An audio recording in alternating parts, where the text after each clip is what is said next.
Mauni siya ako ang gipruningan guys. O di ba daghan ang sanga. 1 2 3 4 5 6 7 8 9 10. Ay 9 lang di ay ang sanga niya. So okay ang resulta pag ingon ani no.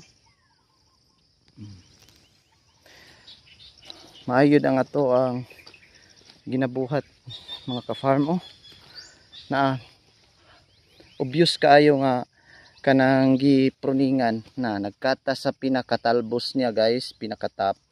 Then na daghan siya ihatag nga branch kay kung dili nato siya pruningan or ikat ang iyahang talbos, magpadayon ra siya taas palayo. So kini pag ginakatinga nato ang purpose ani para nga diha ra dayon siya mo ang iyang mga branches ba or sanga diha ra dayon. So malukop ang area nga nabakante. Example, kung wala nato ni siya gipruningan, paana ra ni siya dito hangtod sa layo. Paana. Din dili pod ma-focus ang iyang mga sanga, dili makadaghan. Kaysa kaning ani nga tanom, pag daghag sanga, siyempre daghag i-produce nga bulak or bunga. So makita ra ninyo ni pag mabulak na ni siya guys. May paning wala na ako na transfer o dagko nagdahon. Mo ni siya ang sili nga purple. Ana pa ako na transfer dito So, mora ni busy kayo kay nag-eskwela patag PSS guys.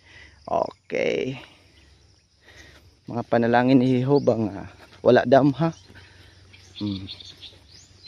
Mo ni siya outcome nato guys, mga ka-farm. Di ba? Maayos si Jehovah nagpanalangin. So but mo nang ato ang i-puli ba, ibayad ang atong pag-alagad. So karon mo ni ako ang purma moadto na ko og kuan pang 5 ka adlaw ron sa mong pag-eskwela og PSS. Thank you so much. Nayari sa ko